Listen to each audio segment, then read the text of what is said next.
पिछले भाग को आगे कंटिन्यू करते हैं। जैसे कि पिछले भाग में कुछ तकनीकी वजह से हम पूरा नहीं कर पाए, अब वहीं से हम आगे चलते हैं। पिछले भाग में हमने बात की थी कबीर जी के जन्म स्थान के बारे में, उनके माता पिता के बारे में। उनमें अलग अलग विसंगतियाँ रही हैं, लेकिन उन सब के बाद एक मुख्य बात ध्यान में आती है कि कबीर जी के जो गुरु थे वो रामानंद जी ही थे। एक दोहे में कबीर जी ने कहा है, जाति जुलाहा नाम कबीरा, बनी बनी फिरो उदासी। तो इससे कबीर जी की एक तक जाति भी उससे क्लियर होती है। उसके बाद जब उनकी माता जी का सर्ववास हो गया था, तो उसके बाद उनकी जो उदासी का जो है वो भी उसको ध्यान में आता है कि उसी के कारण उनकी जो भक्ति और जो संत संस्कार है वो उनके कारण माता जी को कष्ट भी था। कबीर जी का जो लालन पालन है वो जुलाहा परिवार में हुआ था। उनके जो महत्वपूर्ण अंश है वो जुलाहा जाति के परंपरागत विश्वासों पर आधारित है। यद्यपि जुलाहा जाति एक फारसी शब्द का अर्थ है, लेकिन हम और गहराई में जाते हैं तो संस्कृत पुराणों में भी कुछ न कुछ चर्चा हमें मिलती है। हम ब्रह्मवैवर्त नामक एक खंड के अंदर जाते हैं, जिसको हम ब्रह्म खंड भी जाते हैं। उसके 10वें अध्याय में बताया गया है, तो वहाँ भी एक इसी तरह है। मल्लेच पिता और कुलीन माता की संतान उसको जुलाहा कहा गया है। वैसे तो हम सामान्य से जुलाहे को मुसलमान के रूप में जानते हैं, मुस्लिम समाज के रूप में जानते हैं, और लेकिन 1901 के अंदर जो बाद में जनगणना हुई उसमें भी एक क्वेश्चन राइज हुआ था कि इनको उसमें ना गिना जाए, एक अलग है पार्ट है। मुस्लिम में भी बेसिकली यहाँ पे हमारे पास 3 किस्म के ज़्यादातर उनमें सैयद, पठान और जुलाहे। पठान थोड़े हैं लेकिन पूरे भारतवर्ष में फैले हुए हैं। जुलाहे सिर्फ उत्तर भारत के कुछ पार्ट में है, उत्तर प्रदेश, बिहार, बंगाल, पंजाब, ये अपना पूरे देश में नहीं। तो उनका एक पुश्तैनी काम था, वो उसी पुश्तैनी काम को लेके के आगे चलते रहे। कई स्थानों पे हमें उनकी जाति के बारे में आता है कि वो पहले कोरी थे, वन्य जीवी, जिनमें एक प्रमुख जाति है कोरी। तो उसमें कई बार हमें ध्यान आता है कि उनके कुछ जो काम हैं, कुछ बातें हैं, वो उस समाज से भी लेके आई। तो कई जगह अंदाज़ा भी लगाया गया, कुछ विद्वानों का मत है कि वो पहले एक कोरी थे, उनके कुछ पूर्वज जुलाहा में परिवर्तित हुए, तो इसलिए दोनों की मान्यताएं साथ साथ लेके चले। तो अब एक दो उसमें कबीर जी कहते हैं, जाति जुलाहा मती का धीर, हर्षी गुण रमय कबीर, तुम ब्राह्मण में काशी जुलाहा। तो एक में उसने काशी में अपने गुरु को ब्राह्मण कहा है, खुद को जुलाहा कहा है। दूसरे दोहे में अपना खुद को कबीर जी ने जुलाहा कहा है। तो कभी कभी किसी दोहे में आता है कि उन अपने आप को ही भी उन्होंने कहा है। तो एक कुल मिला के जब हम ध्यान करते हैं तो कबीर जी एक समरस भाव के व्यक्ति थे। उन्होंने हिंदू, मुस्लिम, सभी जाति भेदभाव से ऊपर उठ के कार्य किया। कुछ विद्वान कहते हैं कि वो नाथपंथी थे, तो उनको जोगी या योगी भी कहते हैं। तो कहीं कहीं वो गोरख का भी वर्णन करते हैं, तो कहीं कहीं वो हिंदू राम का भी वर्णन करते हैं, कहीं कहीं खुदा का भी वर्णन करते हैं। तो इसलिए उनके लिए एक सभी समाजों को एक साथ लेके चलने की इकट्ठी उनकी जो मनोवृत्ति थी वो है। जहाँ तक हम उनकी शिक्षा के बारे में बात करते हैं तो कबीर जी औपचारिक रूप से कोई पढ़े लिखे नहीं थे। उनकी अपना जो बाल्य अवस्था में अन्य बालकों से भिन्न थी। उनकी खेल में भी कोई रुचि नहीं थी। मदरसे भेजने लायक उनके माता पिता के पास संसाधन नहीं थे, तो ना ही उनके कभी इस बात पर विचार किया। इसलिए कबीर कहते हैं, मसी कागज छुओ नहीं, कलम गही नहीं हाथ। तो इसका अर्थ है कि उन्होंने कलम को नहीं छुआ या उसको कागज़ को नहीं लिखा, लेकिन उन्होंने अपने सामान्य जनजीवन में बहुत सारा ज्ञान प्राप्त किया है।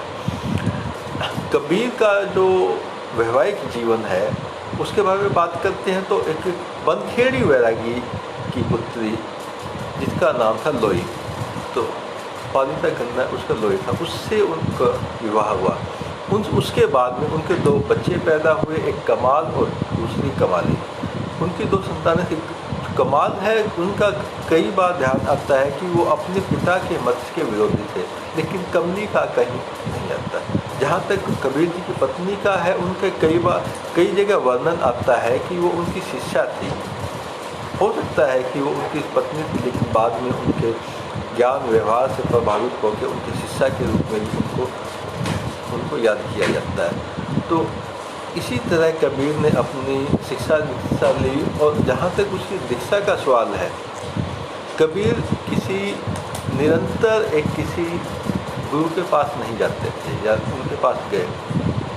वहाँ पर अगर काशी में उस समय एक रामानंद नाम के बड़े संत थे, उनका काफ़ी बड़ा नाम था, उच्च कोटि के महाविद्वान महापुरुष थे। वो उनके द्वार पर आकर विनती करते थे कि मुझे गुरु जी के दर्शन करवाओ। तो लेकिन उस समय अगर हम समाज की बात करते हैं तो जात पात का एक बड़ा आग्रह था, और वो भी काशी में तो और भी ज़्यादा था। वहाँ पंडित और जो पंडित थे उनका प्रभाव काफ़ी ज़्यादा था। तो इसलिए कबीर जी ने एक युक्ति सोची।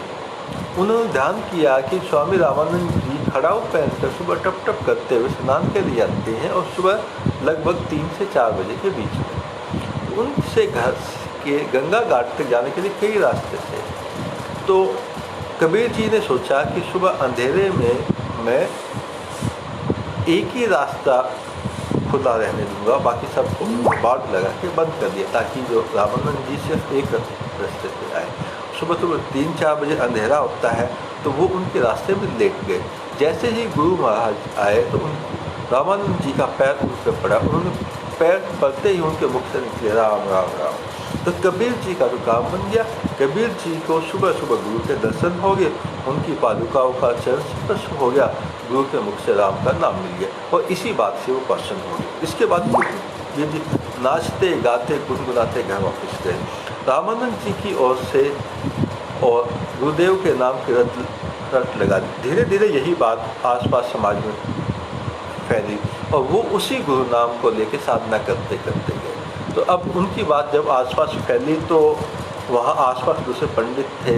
उन्होंने देखा कि आपने एक कबीर को नाम कैसे दे दिया, तो वो कबीर वो गए। तो उन्होंने पूछा कि आपको नाम किसने दिखा? तो कबीर से पूछा। कबीर ने ही उनको स्पष्ट किया कि मेरे को राम नाम की दीक्षा स्वामी रामानंद जी महाराज जी के श्रीमुख से मिली है। तो उनसे पूछा कहाँ मिली है? सुबह गंगा के घाट पर। तो सभी लोग पंडित रामानंद जी के पास पहुँचे, तो उनसे उनकी बात में पूछा। उन्होंने मना कर दिया, मैंने तो नहीं दिया। फिर उन्होंने कबीर जी को बुलाया, तो वहाँ पे जो दुल्हा आया तो वहाँ भी उन्होंने यही रट ली कि आप तो मेरे नाम को बदनाम कर रहे हो। लेकिन फिर कबीर जी ने वो किस्सा बताया कि इसके बाद मैंने उसी में आपको गुरु मान लिया था, उसी को आपका गुरु मंत्र मान के मैं अपना उसी को रट लगाते हुए काम कर रहा हूँ। यही अपना प्रभु का मेरे लिए दिया हुआ एक मंत्र है, और यही एक कबीर की शिक्षा थी, दीक्षा थी। तो उसके बाद कबीर जी को गुस्सा आया। कबीर रामानंद जी को गुस्सा आया, तो उन्होंने कबीर जी को उठा के अपने खड़ाऊ मारे।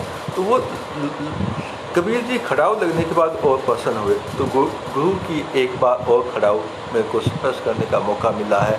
तो इसके बाद रामानंद जी को भी अपनी गलती का एहसास हुआ, और उन्होंने कहा कि ये मेरा शिष्य है और मैंने ही इसको दीक्षा दी है, और यही मेरे साथ मेरा पाठ करेगा।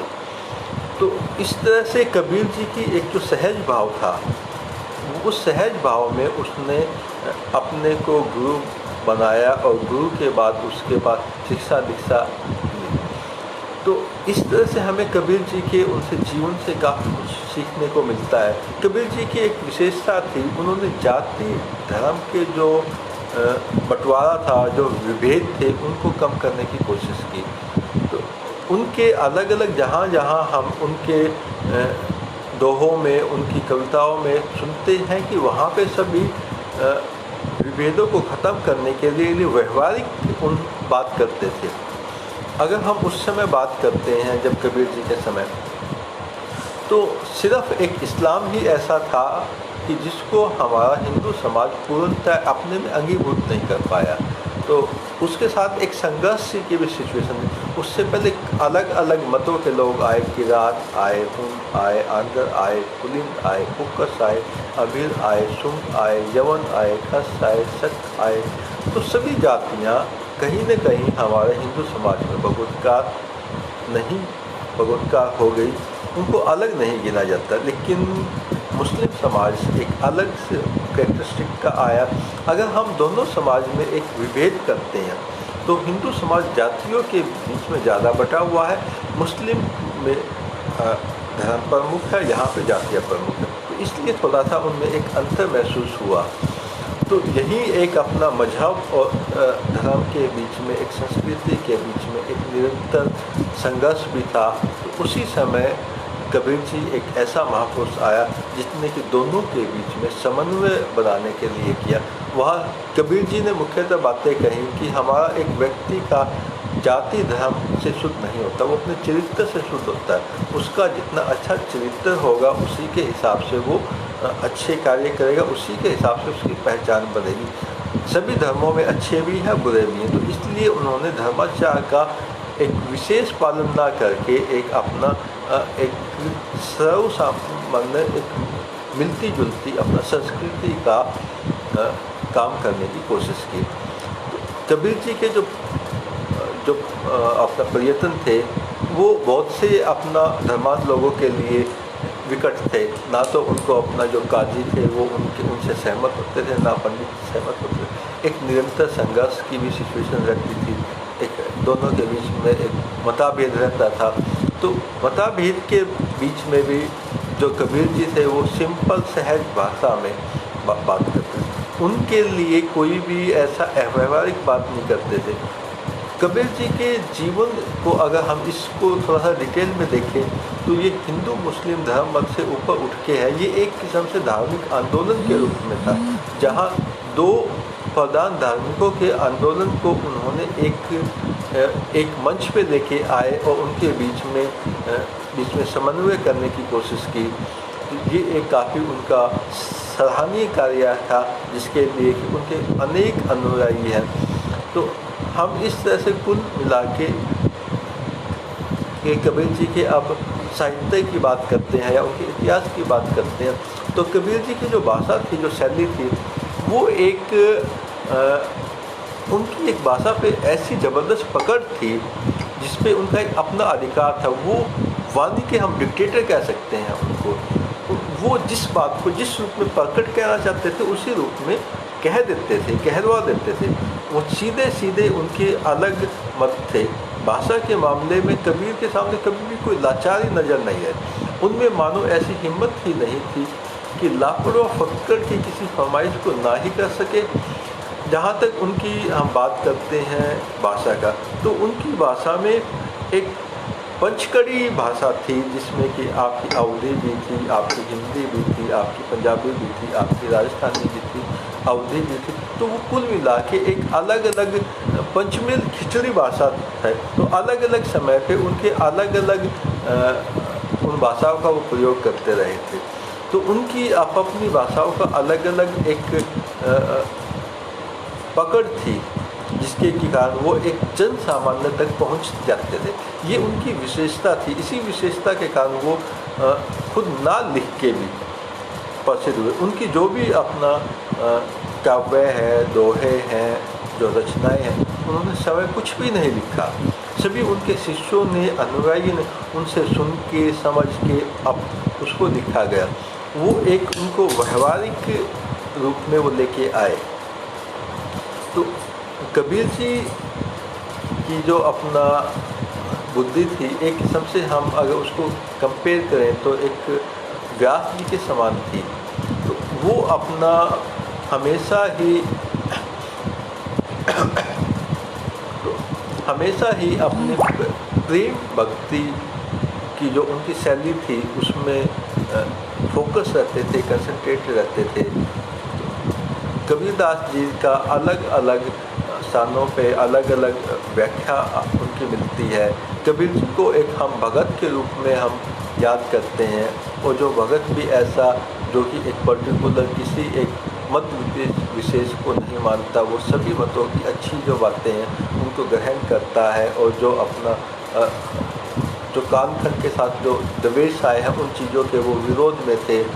तो हिंदी के साहित्य में उनका एक नाम विशेष रूप से लिया जाता है। उनके समकक्ष उस काल में से तुलसीदास जी थे, और उनके काव्य में, उनके साहित्य में कोई दूसरा, उस कालखंड में कोई दूसरा आज व्यक्ति नहीं था, सिर्फ वो और तुलसीदास। और तुलसीदास और उनमें भी काफ़ी अलग अलग भिन्नता।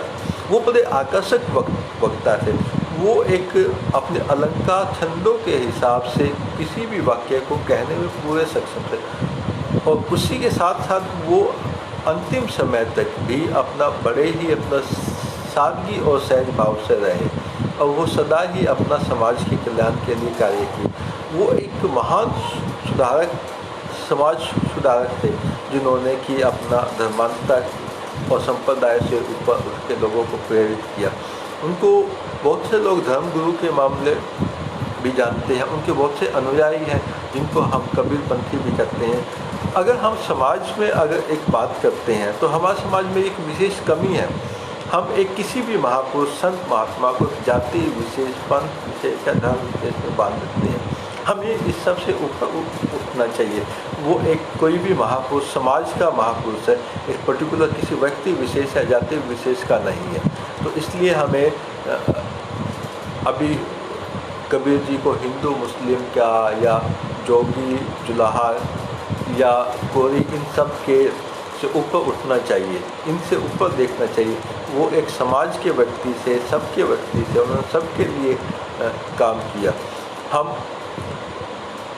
बहुत से बातों में उनको दोहों को बहुत याद करते हैं। उनके दोहों एक बहुत सी सरल भाषा में और हम सबको सुनने में आते हैं। हम कई बार उनके जो मुख्य से जो लिखे हुए, जो उनके द्वारा लिखे गए हैं, बीजक एक उनकी वाणी संग्रह है जिसके 3 भाग हैं, रामायणी, शबद और साखी।